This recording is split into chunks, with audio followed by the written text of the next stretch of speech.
ಇನ್ನು ಬೆಂಗಳೂರಿನಲ್ಲಿ 7,11,00,000 ದರೋಡೆ ಕೇಸ್ಗೆ ಸಂಬಂಧಪಟ್ಟ ಹಾಗೆ ಆರೋಪಿಗಳಿಂದ ಇದುವರೆಗೂ 6.3 ಕೋಟಿ ರೂಪಾಯಿಯನ್ನ ವಶಕ್ಕೆ ಪಡೆಯಲಾಗಿದೆ.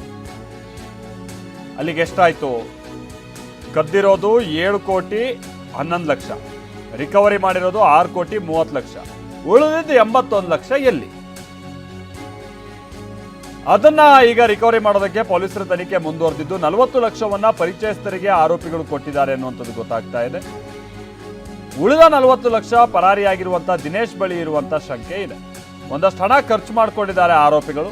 ಮೊಬೈಲ್ ಖರೀದಿ ಮಾಡಿದ್ದಾರೆ, ಪೆಟ್ರೋಲ್ ಹಾಕ್ಸಿದ್ದಾರೆ, ಊಟ, ಲಾಡ್ಜು ಇದಕ್ಕೆಲ್ಲ ಬಳಕೆ ಮಾಡ್ಕೊಂಡಿದ್ದಾರೆ. ಅದು ಹೆಚ್ಚು ಕಮ್ಮಿ 1 ಲಕ್ಷ. ಈ ಹಣದ ಪತ್ತೆಗೆ HDFC ಬ್ಯಾಂಕ್ನ ಸೀರಿಯಲ್ ನಂಬರ್ ಪಡೆದು ತನಿಖೆ ನಡೀತಾ ಇದೆ ಅನ್ನುವಂಥದ್ದು ತಿಳಿದು ಬರ್ತಾ ಇದೆ.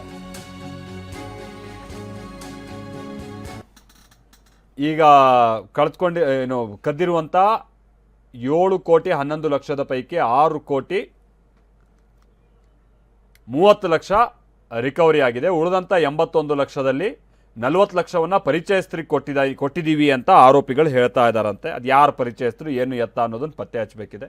ಇನ್ನು 40 ಲಕ್ಷವನ್ನ ಇನ್ನೊಬ್ಬ ವ್ಯಕ್ತಿ ಇದಕ್ಕೆ ಸಂಬಂಧಪಟ್ಟಂಗೆ ಇನ್ನೂ ಸಿಗಬೇಕಿದೆಯಲ್ಲ, ದಿನೇಶ್ ಅಂತ, ಆತ ಹಿಡ್ಕೊಂಡು ಹೋಗಿದ್ದ 40 ಲಕ್ಷ ಅಂತ. ಇನ್ನು ಉಳಿದಿದ್ದು 1 ಲಕ್ಷ ಖರ್ಚು ಮಾಡ್ಕೊಂಡಿದ್ದಾರೆ ಅಂತ ಈಗಿರುವ ಗುಮಾನಿ.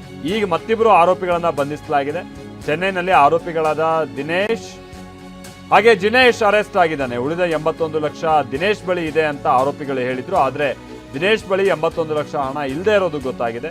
ಒಬ್ಬರ ಮೇಲೆ ಮತ್ತೊಬ್ರು ಆರೋಪ ಮಾಡ್ತಾ ಇದ್ದಾರೆ ಅನ್ನುವಂಥದ್ದು ಗೊತ್ತಾಗ್ತಾ ಇದೆ. ಎಲ್ಲ ಆರೋಪಿಗಳನ್ನು ಒಟ್ಟಾಗಿ ವಿಚಾರಣೆ ನಡೆಸ್ತಾ ಇದ್ದಾರೆ ಖಾಕಿ. ಅಲ್ಲಿಗೆ ಇವ್ರು ಯಾರು ಹೇಳ್ತಾ ಇದ್ರಲ್ಲ 40 ಲಕ್ಷ ದಿನೇಶ್ ಹತ್ರ ಇದೆ ಅಂತ ಮೊನ್ನೆಯಿಂದ, ಆ ದಿನೇಶ ಈಗ ಸಿಕ್ಕಾಕೊಂಡವನೆ. ಆದ್ರೆ ದಿನೇಶನ್ ಬಳಿ ನೋಡ್ರೆ 40 ಲಕ್ಷ ಇದೆಯಂತೆ. ಇನ್ನು 81 ಲಕ್ಷ ನಿನ್ನ ಹತ್ರ ಇರ್ಬೇಕಿತ್ತಲ್ಲಪ್ಪ ಅಂತ ಕೇಳಿದ್ರೆ 40 ಲಕ್ಷ ಮಾತ್ರ ನನಗಿರೋದು, ನನ್ನ ಹತ್ರ ಇರೋದು, ಇನ್ನು ಉಳಿದಿದ್ದು 40 ಲಕ್ಷ ಗೊತ್ತಿಲ್ಲ ಅಂತ ಹೇಳ್ತಿದ್ದಾನಂತೆ. ಹಾಗಾಗಿನೇ ಪೊಲೀಸರಿಗೆ ಇದು ತಲೆನೋವು ತರಿಸ್ತಾ ಇದೆ.